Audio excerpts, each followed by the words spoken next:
Hey everyone, welcome back to another episode of Design, Create, Inspire. Thank you for joining me on this beautiful Tuesday or whenever you're watching or listening to this.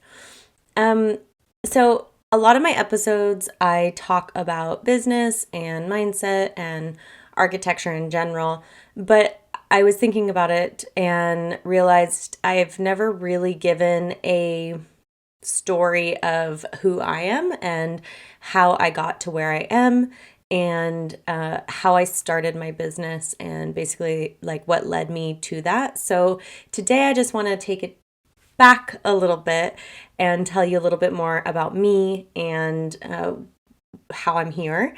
And also, hopefully, that will inspire anyone who is looking to hopefully one day or tomorrow start a design studio or even just a business in general.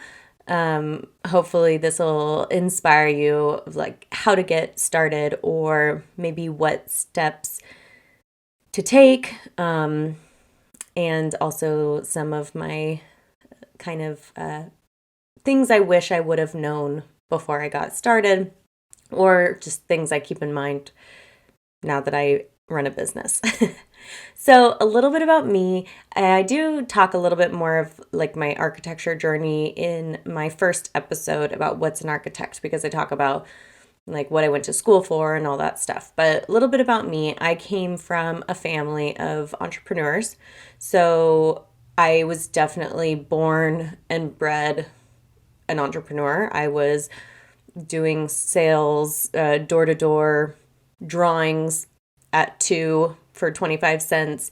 Nowadays, I don't think I would let my 2-year-old go door to door to the neighbors, but different world back then. And doing, anything under the hat or under the sun, lemonade stands, snow cone sales, washing cars, walking dogs, literally was in business all the time. I loved it, was always a big entrepreneur. So when I found my love for design, I knew that I wanted to have a design studio one day, whether that was going to be in interior design or architecture. Early on, I figured it was interior design, but either way, I wanted to have my own studio. I wanted to work for myself.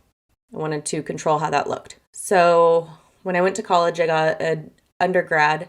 I got a minor in entrepreneurship and small business management. And that was basically just to help kind of give me some more basics for what I needed for starting a business. When I graduated undergrad, where I got my degree in interior design and business, I went and I worked for a contractor doing design build. Now, working for contractor was amazingly helpful because I was learning details and I was learning the ins and outs of the architectural world through the eyes of a contractor, which was so invaluable. And I really almost recommend every architect to go work for a contractor for a little bit just to get that perspective of costs and how a project is run and communication and all that sort of thing. It was really helpful. So we were working on design build, which was starting to build my own portfolio. So we were working on projects where I was the lead designer. They weren't really doing design build before I got there, but there was always people coming to them wanting to work with them on design. They didn't have anyone on the team until I came around. So they looked at me as an opportunity to now offer services like that. And we were doing some small jobs, but it was starting to teach me that side of things, like working with clients, like actual real clients, working with budgets, working with schedules, all these things that were allowing me to see what it was going to be like in the future. So I ended up, so this was like 2013. Then in 2015, I went to get my master's in architecture. And at the same time, which it's funny seeing the dates because it was January of 2015, I started my master's. February of 2015, I applied for my business license for BYoung Design. So I actually started BYoung Design a month into grad school. And again, I had been doing design build for a little while. I had been working for an interior designer for years before that. And I had worked for contractor, doing more like business side of things, even before that. So it wasn't like I was, fresh into it. I mean, I was pretty young and pretty fresh into it, but I mean, it wasn't like my first rodeo. I had been doing it for a little while, but I decided that I wanted to get my business license so I could just get the ball rolling. I could start taking on really small projects if they were around. I could start working on branding. I could start creating a face for what this company was that I wanted to create. So I started my master's. While I was in my master's, I was still working for the design build or the construction the construction company doing design build. And then I also got a job working for an architect. It was a small architecture firm where we were working on really incredible projects, a lot bigger than what I was used to. I was used to more residential. These were commercial, mixed use, some big projects like resorts and sky rises and stuff, which was really fun. I knew my heart was always in residential, but it was really fun to work on projects like that and learn from that side of everything. So I worked those two places while I was in school. Now, when I was in school, I started getting some small jobs under BYoung Design. So I was, and everyone was cognizant of this. They were all supportive of me doing this. So it wasn't like I was totally hidden moonlighting or whatever you want to call it. But it was all, if I could keep up with my work with everything, then all was good. So sounds like a lot because it was. But my plan was eventually start my firm. Now, what that looked like is I figured, and how I had it on like my 10-year plan, is after school, I would go work or after I graduated from my master's, I would go work for an architecture firm for maybe like 2 to 4 years and get all that experience. During that time, work on my licensing and then get licensed and go solely out on my own.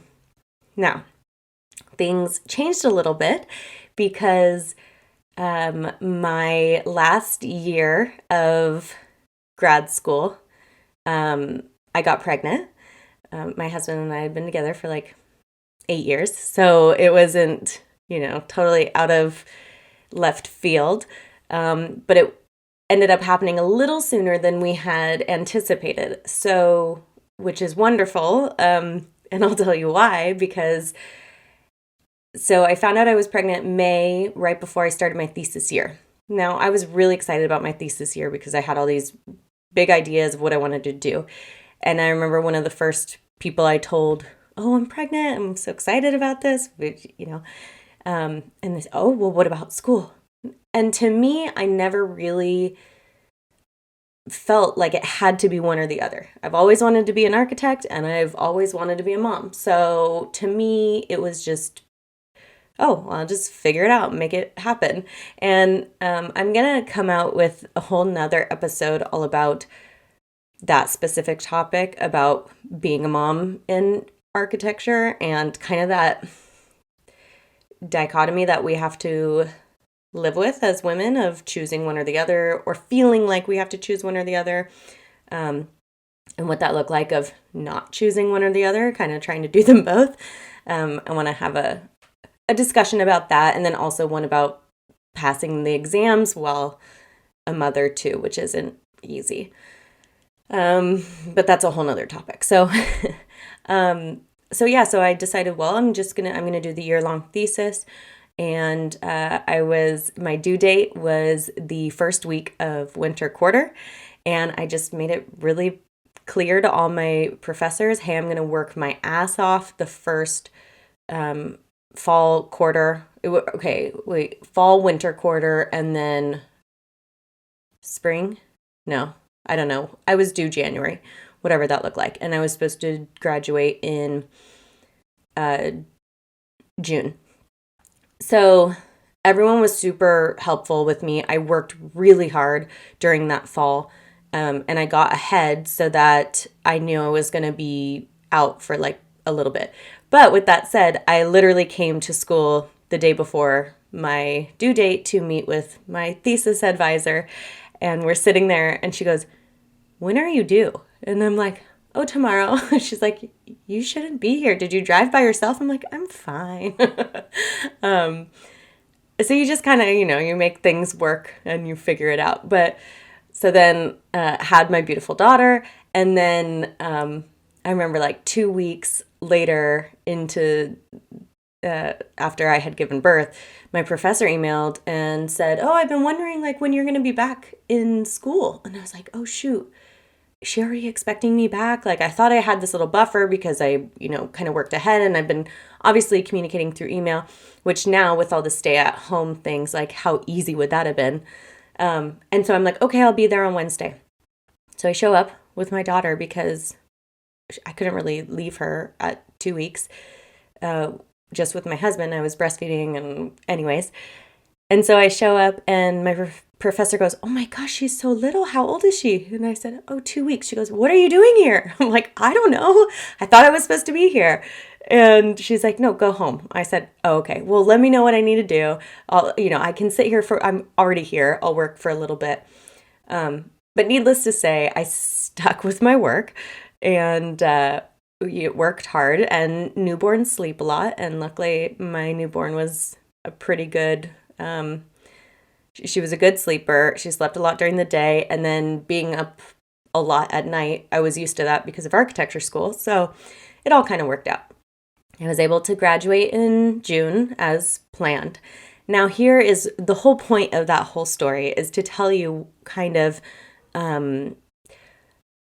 why this helped me so much, because I was planning on going to work for another firm for a couple of years, but I had this 5-month-old, and the idea of now leaving her to go work for a firm, and I had projects going on my own already. So it was like, okay, I could go work for a firm, finish out these other projects that I'm working on for myself, and get daycare, and figure out all those logistics. And I knew that starting out in architecture, it would be long hours.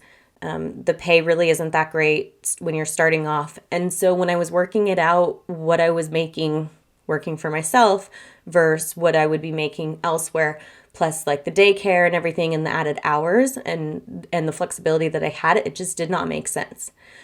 So having my daughter actually allowed me the flexibility to be comfortable enough to stay on my own.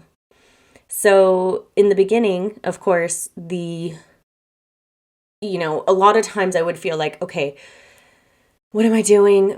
Because when you're working for yourself, there's ebbs and flows. So when I would be at a low point where not a lot of work was coming in, I was like, I should just go work for another firm. I could have stability at least. Like every 2 weeks, I would get a paycheck. Where when you're working for yourself, there's not necessarily that stability. Like some months or weeks are really great, but then some months aren't good. And then you're spending a lot of time, trying to get jobs that you're not getting. So there's a lot of like unpaid work, obviously, because there's marketing, there's meeting with potential clients, there's, all sorts of stuff that's not billable. So I would often come to this kind of like crossroads. Should I go work for someone else? And in the end, I would always say, no, it's just, I know I'm going to get there. I know I'm going to get there. And each year I would kind of do, a little bit better. But I had to remind myself too, like I had this flexibility where I was able to be with my daughter and not put her in like daycare. Once she was 18 months, she started Montessori school, and that was kind of a game changer because then I really had a lot more time to focus heavier on my work. So in 2017, so I'm going to kind of right around there, 5 months after I had graduated, I started the AREs. So my daughter was about 11 months old. And I ended up passing the last ARE in November 2019. So she was just under 3. I mean, yeah, just under 3. So it took me a while, and it probably took me a little bit longer because I had her and I had work at, building a business and everything. But then I went and I took the CSE and I was licensed. Now, becoming licensed, I knew would be a game changer, even though I was working on project typologies that I could legally be working on as an unlicensed designer. But I knew that I wanted to be an architect. I wanted to be able to consider my company as an architecture firm, not just a design studio. And it was always just like having to explain that to people was always so annoying. So I'm like, it's saying you're an architect, saying you have an architecture firm, it's clear cut, it's obvious what you do. So anyways, that was always my goal. And that definitely did make a big difference, I believe, in my company as soon as I was able to do that. The projects that I started out on were not your dream projects necessarily. And I want to mention this because I feel like it could be maybe easy to be deterred in the beginning when you have these grand ideas of what type of architect you want to be and what type of designs you want to do. And maybe they're these grand designs, and then you're starting off doing maybe a deck or a little bathroom remodel or something like that. And it can feel discouraging at first. And with anything, with the project typologies, with income, with mistakes that are made along the way, there's so many times where you will want to feel like it would be easier to give up, that it would be easier just to stop what you're doing, go work for someone else, put all that stress and pressure on someone else's shoulders. So starting a business, especially in architecture, takes a lot of perseverance and optimism, and knowing that in the end it will be worth it. I mean, I'm 6 years into it, and just not long ago I've gotten to a point where I'm like, okay, this is totally worth it. Although it's kind of always been worth it, but it's all starting to feel like where I've wanted to be. And I know that it'll continue to do that. I also know that there will be highs and lows. There will be some months coming up where maybe no clients are coming in, or, it has to do a lot with the economy. There's a pandemic, there's unexpected things that do throw, it throw unexpected situations at you. But here's the thing too, is when you work for someone else, there are always just as many unexpected situations, if not more, because say a pandemic hits and the company needs to drop employees because they don't have enough income to be able to sustain everyone. Well, if you're an employee, then you're going to get cut. If you're the owner, likely you could fire everybody else and keep yourself on in order to keep things going. So although you may be really stressed out and trying to figure it all out, there's more stability in running the company. There's other things like, how I said earlier, getting your paycheck every 2 weeks. Yeah, that's predictable. However, the growth and the raises that are there are more limited.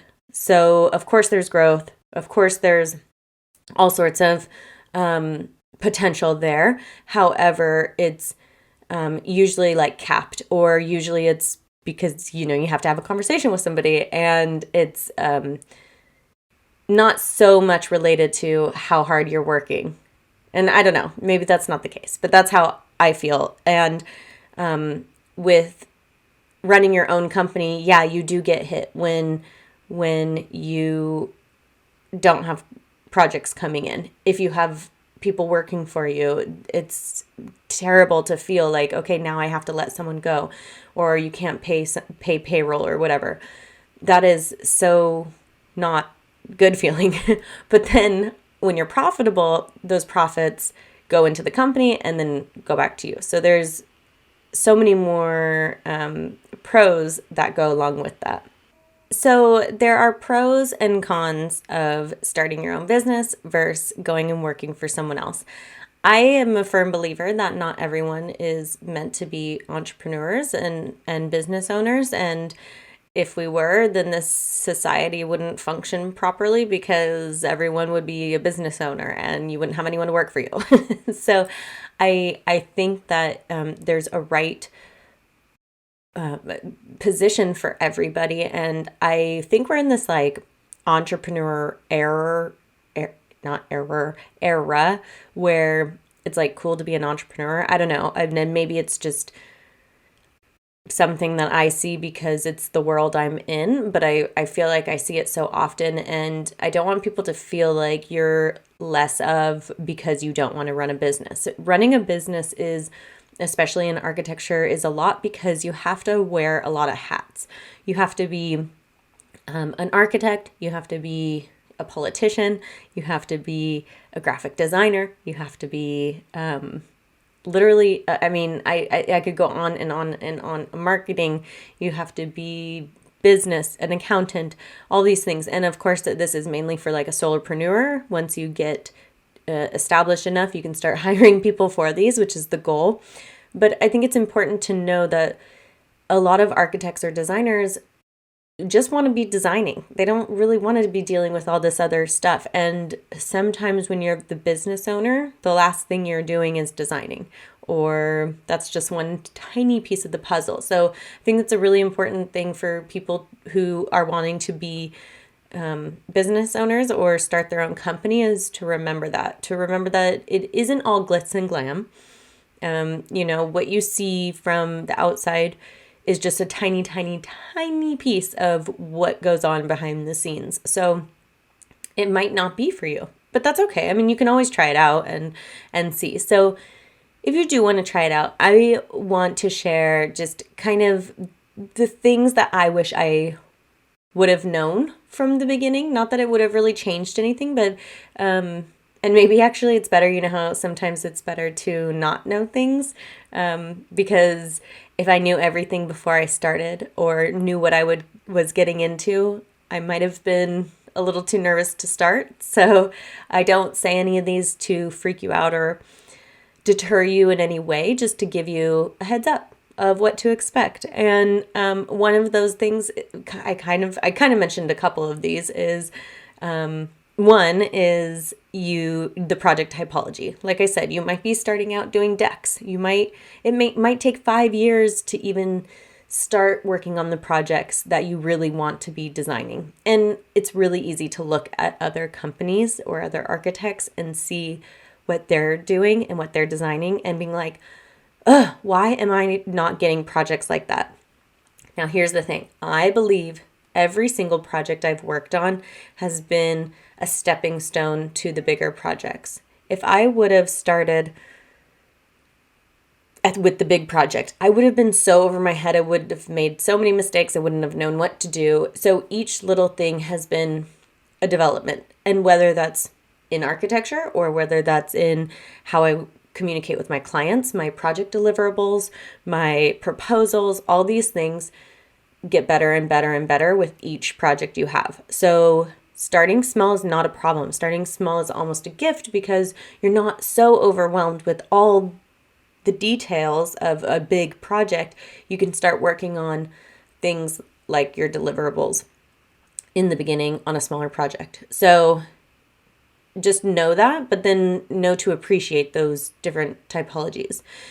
Now, the second thing is that I kind of already mentioned as well, is just that you're not just an architect, because you do have to wear a lot of those hats, and that's not for everybody. So, of course, if you're a solopreneur, meaning you're working for yourself and you don't have anyone working for you, you will be designing, of course, but for that project, you're also going to be doing all the client correspondence. You're going to do all the accounting. You have to do your taxes. You have to do Sometimes you have to be a negotiator. You have to talk budgets. You have to talk contracts. You have to do sometimes family therapy. I mean, there's a lot to it. So you're not just sitting there designing. Some people might feel more comfortable sitting down and having a manager say, hey, this is what we're designing. This is kind of what the clients want. This is the scope of work. Go for it. And then you just sit and you just design. And then you submit it. You don't have to do the client presentation. So that's just not for everybody, but that's something to remember. You have to be the face of your company if you are running the company. So the other thing, which I also talked about, I'm just kind of trying to organize this a little bit because I tend to just talk, is income. So like I said, the income can be variable. There's ebbs and flows. Some months are great, some months are tough, and you have to be able to learn how to manage that appropriately, basically. The other thing you have to learn to deal with, and in architecture, I think going through architecture school, we are taught this and you learn from it, but I think it's a good reminder, is rejection. You're not going to get every client. And sometimes you're going to work really hard to get a certain project and you don't end up getting it. Or maybe you design something and they don't like it. So this can, feel like rejection, but it's okay. Not every client is meant for you, and you're not meant for every client. And I think learning that oftentimes you don't want every client. And understanding that method or that mindset is super, super helpful.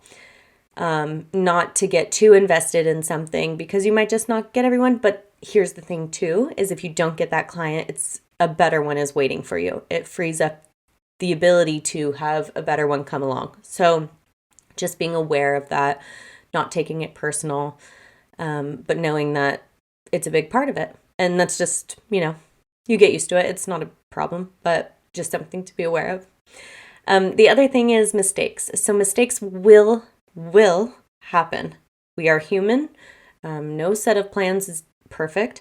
No human is perfect. And so mistakes are bound to happen. And figuring out how you deal and manage with those mistakes will make you the business owner that will either be successful or not successful. I think open communication and honesty is always super important. But mistakes are a bummer. And, I'm much better with rejection than, dealing with mistakes. And not in the way I'm good with being open and communicating and honest with them, but it just is a shitty feeling. So knowing that they happen, every mistake that I've made have been an incredible learning lesson. Mistakes I don't make again. And so you kind of have to make these mistakes oftentimes in order to learn them. Some of the mistakes I've made, I wouldn't have been able to learn from a book or from a classroom. So you kind of have to just get out there and take a risk, which comes with possible mistakes, and learn from them. And also get insurance. It's good to get errors and omissions insurance. In California, it's not required. Professional liability insurance, but highly recommended. So just part of one of the overhead expenses that you have to plan for. The last thing I'm going to say about what I wish I would have known is that it's going to be slow and steady. That you're not going to be the architect or the firm you want to be overnight. Maybe in 20 years or 15 years, for sure you can get there, or 10 years you can get there, or maybe even sooner. Everyone's different, but it takes time. And especially in architecture, because a lot of the work comes from word of mouth and from projects that people have seen you do. Now, when you start a project, you start designing, and then they build it, and then you get really good photos of it. That's like a time frame of anywhere from a year plus. I've had projects be 2+ years. So it takes a long time, even just to build up that portfolio, plus then those clients who are going to refer you. Most of my successful projects have come through referrals from other clients. And so just that in itself builds up over time. So I don't expect it to happen overnight. And this can be discouraging because you can think, oh my gosh, I've been doing this now for 2 years. I'm still doing just like not projects I really want to be doing. I'm not really making the money I want to be making.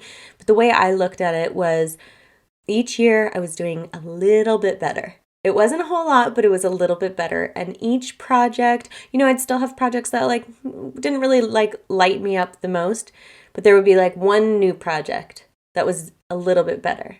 And then another project that was like a little bit better. And so for me, it's been this slow growth, but it's been really steady and has within maybe just the last year, so after 5 years or so, kind of blew up. So again, everyone's different. Everyone's journey to get there is different. And so some people's pathways might be quicker, some might be slower. But it's just good to know that you're not going to be, well, it's so funny. I was just going to say, you're not going to be an award-winning architecture firm overnight. Well, technically, I won an award like a year or 2 years into having my firm. But here's the thing too, is like, that doesn't mean a whole lot. I mean, it does mean a lot, but like, even when you win awards, you're still going to want to get to a certain position. So like, I don't know. It's not going to happen overnight. Even if you win your first award within 6 months of starting your business, it's still going to take clout. Is that the right word? To show who you are as an architect and as a business. So be okay with the time that it's taking.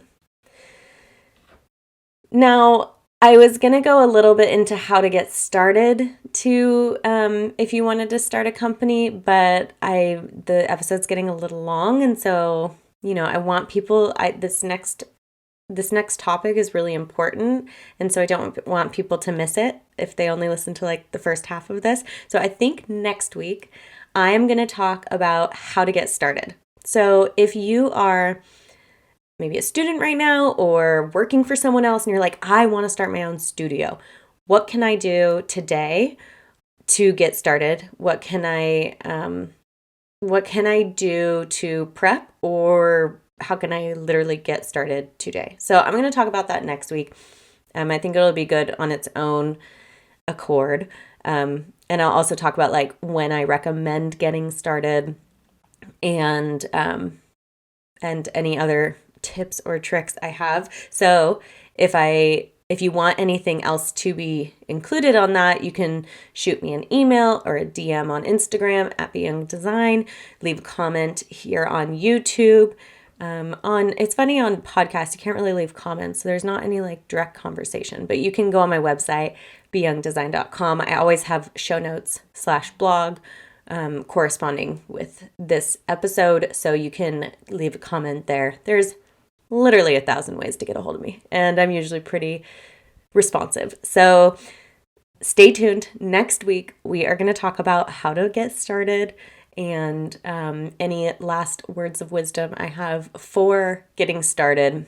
And yeah, I hope this was valuable. I hope this at least provided a little insight into who I am and why I got started and how I got to where I am right now. I guess I don't talk about my own journey the most. I talk about more like recommendations and stuff. So I figured I should stop, backtrack a little bit, let you know my story. And I probably left out like most of it, but at least gave you a little bit of an idea. If you have further questions, reach out and I will let you know. All right, talk to you next week. Bye.